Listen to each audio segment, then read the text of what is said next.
小朋友放假第一個點名嘅菜單就係呢個茶餐廳嘅招牌瑞士汁雞翼，做法咁簡單，梗係要滿足佢哋啦。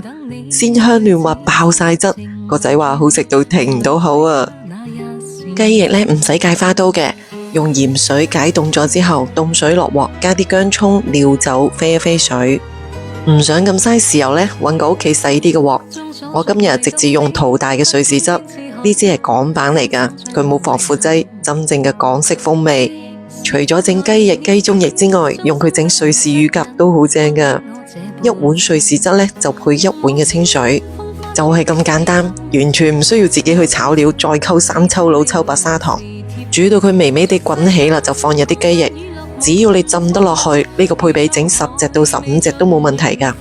冚蓋之後轉最細對火浸佢10到12分鐘，關火之後再焗多佢10零分鐘，咁就搞掂㗎啦。咁樣浸出嚟嘅瑞士汁雞翼，鮮香嫩滑得嚟，唔會爆皮，每一啖落去都係爆汁嘅口感。每次整都係最快清盤嘅，做法咁簡單，講得咁詳細，點個讚鼓勵下，嚟都嚟試下啦！